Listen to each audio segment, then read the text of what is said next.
সম্মানিত শিক্ষক এবং আমার প্রিয় শিক্ষার্থী, যারা এই ক্লাসটি দেখছেন সবাইকে ইউটিউব চ্যানেলের পক্ষ থেকে শুভেচ্ছা জানাচ্ছি।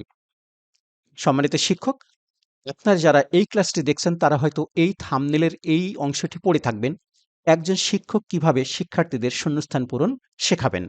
তো সেই সকল শিক্ষকদের কাছে আমি করজোড়ে ক্ষমা চেয়ে নিচ্ছি, যারা আমার থেকে অনেক সুন্দর এবং সুন্দরভাবে নিয়ম ধরে ধরে শেখাইতে পড়াইতে পারেন। তো এই ক্লাসটি মূলত আমি মনে করব সেই সকল শিক্ষকদের জন্য, যারা মনে করেন কোথাও না কোথাও একটু খটকা লেগে যায়, কিংবা আমার নিয়মটার সাথে তাদের নিয়মটা শেয়ার করলে হয়তো তাদের শিক্ষকতা পেশার আরেকটু ইমপ্রুভ হতে পারে। এই ক্লাসটি তাদের জন্য। সেই সাথে এই ক্লাসটি আমার হাজার হাজার শিক্ষার্থীরা যারা আমার ক্লাসটি নিয়মিত দেখে থাকেন তাদের জন্য। তাই আসুন আমরা ক্লাসটি শুরু করে দিই। প্রিয় শিক্ষার্থী, তোমরা যারা এই ক্লাসটি দেখছো, ইতিপূর্বে আমার যারা শূন্যস্থান পূরণ অন্তত ২০-২৫টা ক্লাস ইতিমধ্যে আমি দিয়েছি, দেখেছো। তো এইখানে আমি এই যে গ্যাপ ওয়ার্ডগুলো দিয়ে থাকি, এই গ্যাপ ওয়ার্ডগুলো কিন্তু মূলত কিছুটা চেঞ্জ হইতে পারে। এই ইনস্ট্রাকশনটি তোমাদের প্রশ্নের উপরে দেওয়া থাকবে। যেমন you may change the form of the words if it is necessary, অর্থাৎ যদি কোনো শব্দের পরিবর্তনের প্রয়োজন পড়ে তুমি সেটা পরিবর্তন করতে পারো। অর্থাৎ এখানকার হুবহু শব্দগুলো সবসময় শূন্যস্থানে বসে না, কিছুটা সাফিক্স প্রিফিক্সের মতো। তা আমরা সেই ছোট্ট আলাপটি প্রথমে করে নেব। এই ওয়ার্ডগুলো সম্পর্কে আমরা একটু আইডিয়া নেব, এগুলোর বাংলা সম্পর্কে একটু আইডিয়া নেব, তারপরে আমরা লেসনটি শেয়ার করব। প্রথম শব্দটি যদি আমরা দেখি, ইন্ডিপেন্ডেন্ট, এটির বাংলা হচ্ছে স্বাধীন। এটি একটি গুণবাচক শব্দ। স্বাধীন দেশ, স্বাধীন মানুষ ইত্যাদি। এটিকে যদি আমরা নাউন বানাইতে চাই তাহলে হবে ইন্ডিপেন্ডেন্স। তাহলে এটি দুটি ফর্ম আমরা পেলাম।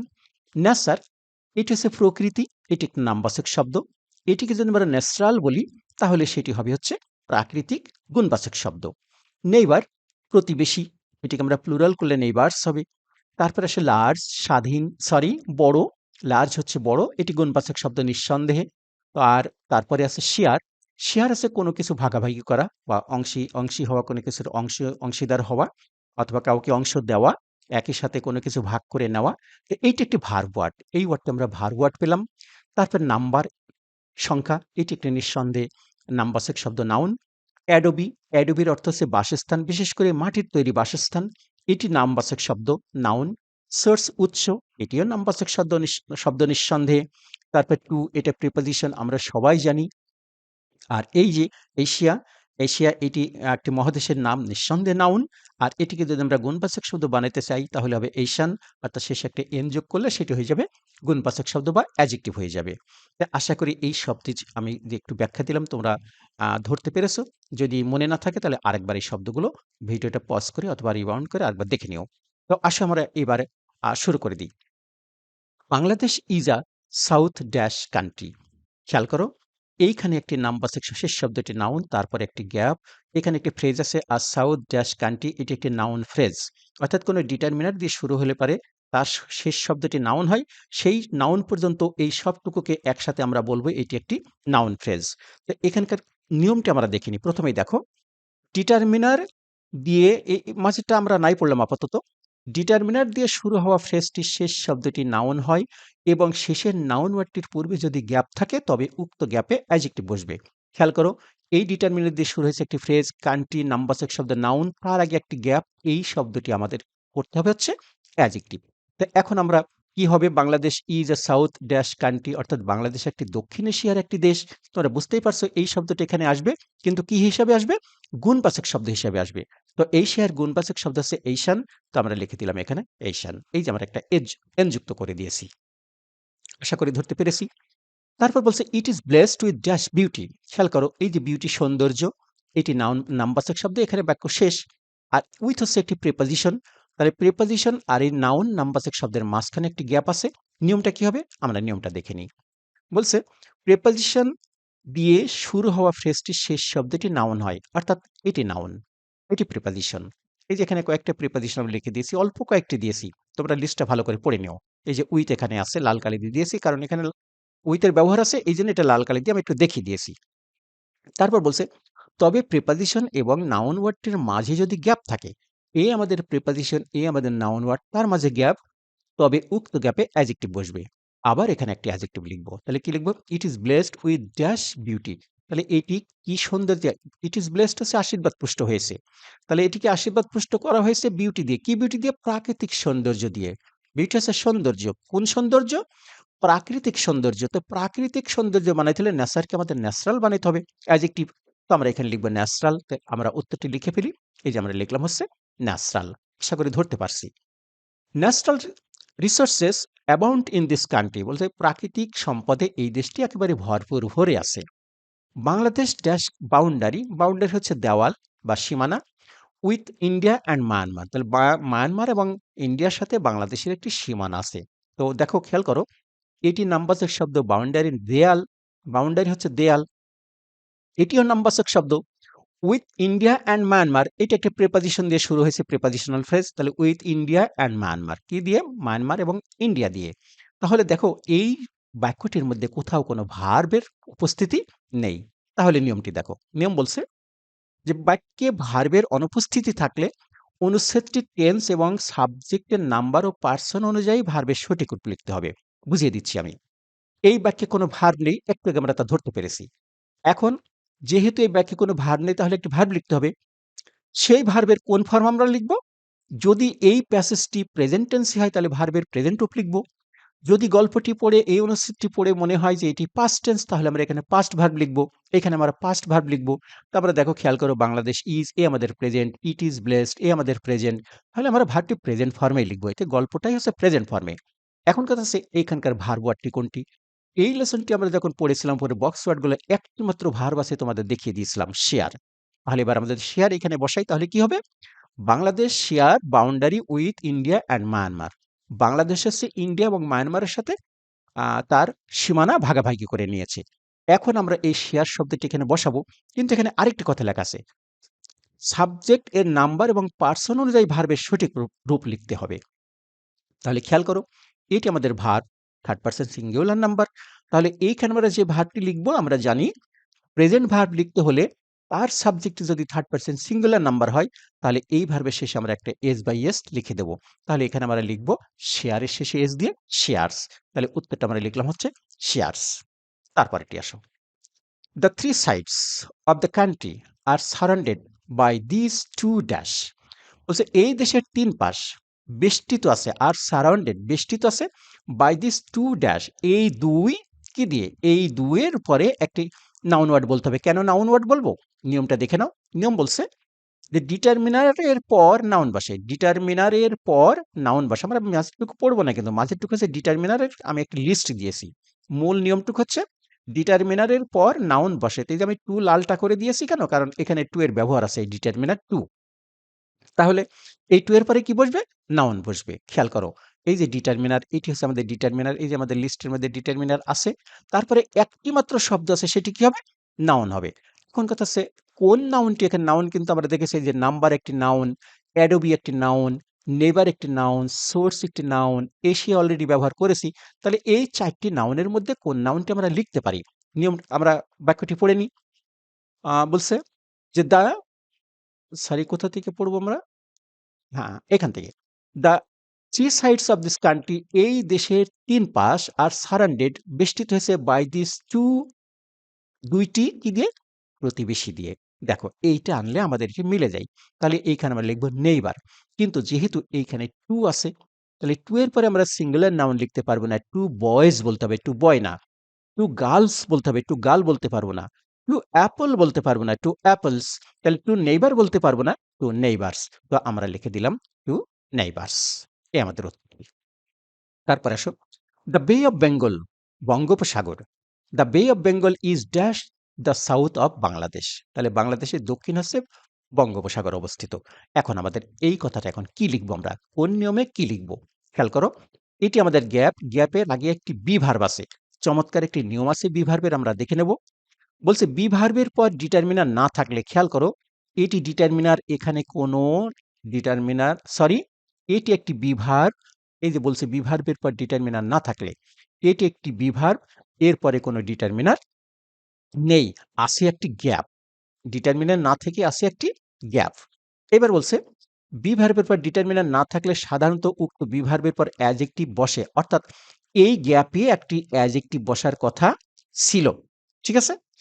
তবে বি ভার্বটির পর যদি নাউন ওয়ার্ড বা নাউন ফ্রেজ থাকে, খেয়াল করে যে দ্য সাউথ, এইটা ডিটারমিনার দিয়ে শুরু হলেই সেটা নাউন ফ্রেজ হবে। তার মানে ডিটারমিনারের পরে আছে নাউন ফ্রেজ বা নাউন আছে।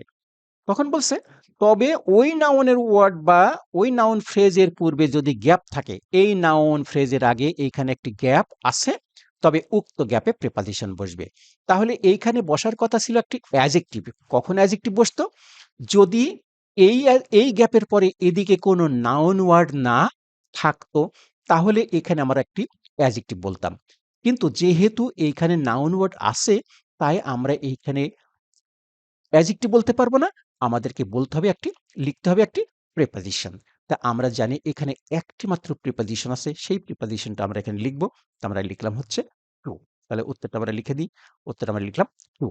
তো বন্ধুরা, এই পর্যন্ত আমি অর্ধেক শেষ করে ফেলেছি। তোমরা যারা আমার এই ক্লাসটি দেখছো, তোমরা জানো আমার নিজের একটি স্টুডেন্টস হ্যান্ডবুক 4 নামক একটি বই আছে, যে বই থেকে আমি মূলত এই ক্লাসগুলো তৈরি করে থাকি। এই যে নিয়মগুলো তোমরা দেখছো, এই নিয়মগুলো কিন্তু আমার বইয়ের মধ্যে আছে। তো তোমরা যারা আমার এই ক্লাস দেখার পাশাপাশি তোমরা যারা বইটি পেতে চাও, তো বইটি কিভাবে পেতে চাও এবং বইটির মধ্যে কি আছে, তো চলো আমরা একটু বইটি দেখে আসি। খুব সংক্ষেপে বইটি দেখে এসে বাকি ক্লাসটা আমরা শেষ করে ফেলবো। শিক্ষার্থী বন্ধুরা, এটি হলো আমার বইয়ের front page, students handbook 4 for class 9, 10 and SSC examinees. আর এটি হলো বইয়ের ব্যাক পেজ। তো ব্যাক পেজে আমি 11টি গ্রামার আইটেম দেখিয়ে দিয়েছি এবং এখানে একটি কিউআর কোড আছে। তোমরা স্মার্ট মোবাইল দিয়ে যদি এই কিউআর কোডটি স্ক্যান করো, তাহলে আমার সম্পর্কে এবং বইটির সম্পর্কে কিছু তথ্য তোমরা এখানে পাবে। আর বইটি আমি তোমাদেরকে যেভাবে পাঠাইতে পারবো, আমি দুটি মাধ্যম ব্যবহার করে বইটি পাঠিয়ে থাকি। এক হচ্ছে সুন্দরবন কুরিয়ার সার্ভিস এবং দুই হচ্ছে কন্টিনেন্টাল কুরিয়ার সার্ভিস। তবে সুন্দরবন হলে সবচেয়ে ভালো হয়, এটি আমার কাছে অ্যাভেলেবল মনে হয়।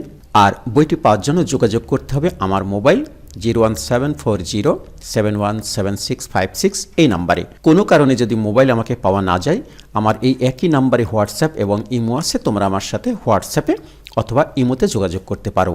আর এই বইটির এক্সচেঞ্জ প্রাইস হচ্ছে 340 টাকা। 340 টাকার বিনিময়ে তোমরা বইটি পেতে পারো। তো চলো আমরা ক্লাসে ফিরে যাই। তো বন্ধুরা, আশা করি তোমার বইটি দেখেছো। বইটি পেলে আশা করি তোমাদের অনেক উপকার হবে। বইটি কিভাবে পেতে পারো আমি নাম্বার দিয়ে দিছি, ওই নাম্বারে যোগাযোগ করতে হবে। তো আসো আমরা লেসনটি শেষ করি। The majority of the dash mangrove forest Sundarbans lies in this country. এই দেশে সুন্দরবনের বড় অংশ আমাদের দেশের মধ্যে অবস্থিত। এখন কথা হচ্ছে এইখানে একটি গ্যাপ, সেই গ্যাপের আগে আছে একটি ডিটারমিনার দা। তাহলে নিয়মটা কি হতে পারে? নিয়মটা আমরা যদি দেখি, নিয়মে বলছে ডিটারমিনার ও নাউনের মাঝে যদি গ্যাপ থাকে, তবে উক্ত গ্যাপে অ্যাডজেক্টিভ বসবে। খেয়াল করো, এই আমাদের ম্যানগ্রোভ, এটি হচ্ছে আমাদের নাউন ওয়ার্ড, আর এই যে আমাদের দা, এটি হচ্ছে আমাদের ডিটারমিনার। তাহলে ডিটারমিনার এবং নাউন ওয়ার্ডের মাঝখানে যদি গ্যাপ থাকে, তবে উক্ত গ্যাপে অ্যাডজেক্টিভ বসবে। এখন কথা হচ্ছে অ্যাডজেক্টিভ কোনগুলো আছে এখানে? আমরা দেখেছি ইন্ডিপেন্ডেন্ট অ্যাডজেক্টিভ, তারপরে আছে লার্জ, এটি একটি অ্যাডজেক্টিভ। তো এই দুটি অ্যাডজেক্টিভই আমাদের চলবে কিনা আমরা দেখে নিই। বলছে this forest is the dash, sorry, the majority of the dash mangrove. এই বিশাল ম্যানগ্রোভ ফরেস্টের এই যে লার্জ, এই বিশাল ম্যানগ্রোভ ফরেস্ট সুন্দরবনের অধিকাংশই আছে হচ্ছে আমাদের বাংলাদেশের মধ্যে। তাহলে এইখানে আমরা এই শব্দটি আনতে পারি লার্জ। তাহলে আমরা উত্তরটি লিখে ফেলবো। নিয়মটা কি দেখিয়েছি আমরা? নিয়মটা দেখিয়েছি। এই যে এটি হচ্ছে আমাদের নিয়ম, যে ডিটারমিনার ও নাউনের মাঝে গ্যাপ থাকলে উক্ত গ্যাপে অ্যাডজেক্টিভ বসবে। এ আমাদের ডিটারমিনার, সরি কোথায় আছি আমরা, এই যে এ আমাদের ডিটারমিনার আর এ হচ্ছে আমাদের নাউন। তাহলে মাঝখানে একটি অ্যাডজেক্টিভ হবে, সেই অ্যাডজেক্টিভটা আমরা লিখলাম হচ্ছে লার্জ। তারপর একটি this forest is the dash of the world famous royal Bengal tiger. এই বন হলো of the world famous royal Bengal tiger, বিশ্ববিখ্যাত রয়্যাল বেঙ্গল টাইগারের কি বাসস্থান। আমরা জানি পৃথিবীর সুন্দরবনেই একমাত্র বাঘ পাওয়া যায়। তাহলে এই বাসস্থান ইংরেজি আমরা এখানে একটা দেখেছিলাম অ্যাডোবি। এখন কথা হচ্ছে কোন নিয়মে এখানে বাসস্থান, এই নাউন ওয়ার্ডটা কোন নিয়মে বসলো?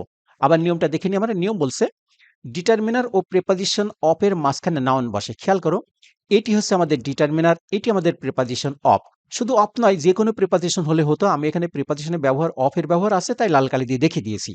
তাহলে ডিটারমিনার এবং প্রিপজিশনের মাঝখানে বসবে একটি নাউন। সেই নাউনটি আমরা পেয়েছি এইটা, বাক্যের অর্থ করে আমরা পেয়েছি এইটা। কেমন করে পেলাম আরেকবার বলি। This forest is the Adobe of the world famous royal Bengal tiger. বিশ্ববিখ্যাত রয়্যাল বেঙ্গল টাইগারের এই বন হলো তার বাসস্থান। অ্যাডোবি মানে হচ্ছে মাটির তৈরি বাসস্থান। আচ্ছা, তারপরে আমরা যাব কোথায়? আর ড্যাশ অফ, একই জিনিস বারবার এসেছে। দেখো, এটা ঢাকা বোর্ডের একটি প্রশ্ন, কিন্তু প্রশ্নটি কিন্তু অনেক সহজ। জানি না আমার শিক্ষার্থীরা এটা পেরেছে কিনা, কিন্তু আমার কাছে প্রশ্নটি অনেক সহজ মনে হচ্ছে। খেয়াল করো, নিয়ম জানলে কত সহজে আমরা এই প্রশ্নটি লিখতে পারতাম। এই দেখো, আবারও ডিটারমিনার, আবারও প্রিপোজিশন অফ, অর্থাৎ এই জিনিসটাই কিন্তু নিয়ম। আর ড্যাশ অফ, তাহলে এখানে একটি ডিটারমিনার আছে, এখানে একটি প্রিপোজিশন আছে। দেখো, এর নিয়মটাও কিন্তু এরকম। অ্যাডোবি আমরা লিখে নিলাম। এই নিয়মটা আমরা যদি দেখিনি, একই জিনিস নেমে আসলো, যে ডিটারমিনার এই যে এখানে একটা আছে, তাই আমি দিয়েছি। তারপরে এই যে এখানে অফ আছে, এখানে অফ দিয়েছি। এবার নিয়মটা দেখো, ডিটারমিনার ও প্রিপোজিশন অফ এর মাঝে নাউন বসে। এইখানে একটি নাউন বসবে। এবার আমরা যদি বাক্যটি পড়ি, তাহলে নাউনটা আমরা পেয়ে যাবো, আন্দাজ করে ফেলবো। আর dash of reverse crisscrossed this forest, এই বনের মধ্যে দিয়ে বহু নদী একে অপরকে ক্রস করে গিয়েছে।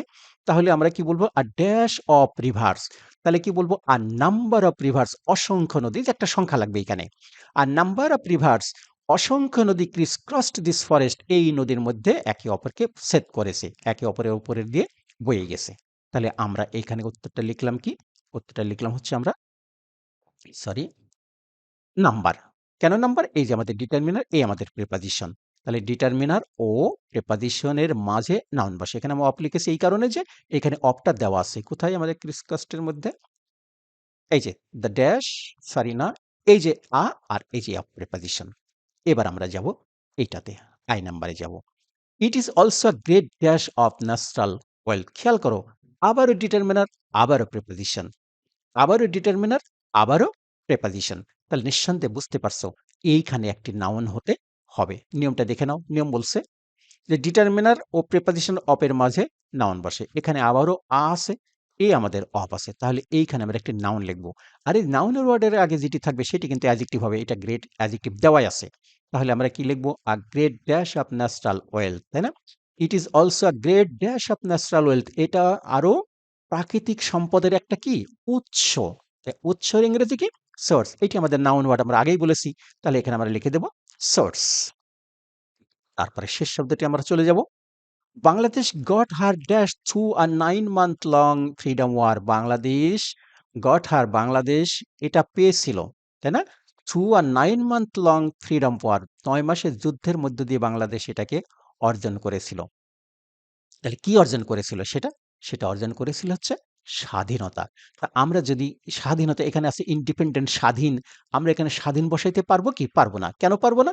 দেখো, এইখানে একটা ডিটারমিনার আছে। নিয়মটা দেখে নাও, শেষটা নিয়ম বলছে ডিটারমিনার ও প্রিপোজিশন থ্রু। এই যে এই শব্দটি কিন্তু থ্রু, আমরা কেউ থ্রো পড়বো না, অনেকে এটা থ্রো পড়ে থাকে, থ্রো নয়, শব্দটা হচ্ছে থ্রু। এটা একটি প্রিপোজিশন। তাহলে ডিটারমিনার ও প্রিপোজিশন থ্রু এর মাঝে নাউন বসে, অর্থাৎ আমি থ্রু দিয়েছি, যে কোনো প্রিপোজিশন হলেই কিন্তু এখানে ডিটারমিনার আছে, এখানে যে কোনো প্রিপোজিশন হলেই কিন্তু এখানে নাউন বসতো। তো আমি থ্রু দেখিয়ে দিয়েছি কেন? কারণ থ্রু এখানে আছে, তাই দেখিয়ে দিয়েছি। তাহলে আবারও বলছি, ডিটারমিনার ও প্রিপোজিশনের মাঝখানে কি বসবে? নাউন বসবে। তাহলে একটি মাত্র শব্দই রয়ে গেছে, সেটা হচ্ছে ইন্ডিপেন্ডেন্ট। কিন্তু আমরা ইন্ডিপেন্ডেন্ট লিখতে পারবো না, কারণ আমি আগেই বলেছি ইন্ডিপেন্ডেন্ট মানে হচ্ছে স্বাধীন, কিন্তু আমার লাগবে স্বাধীনতা। বাংলাদেশ স্বাধীনতা পেয়েছিল, তাহলে আমরা লিখে দেবো ইন্ডিপেন্ডেন্স।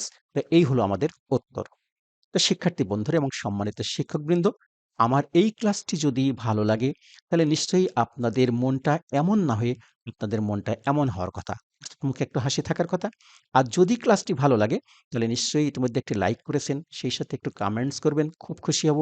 এবং ক্লাসটি সাবস্ক্রাইব করে রাখবেন, ক্লাসটির আমার যে কোনো ক্লাসের আপডেট পাওয়ার জন্য।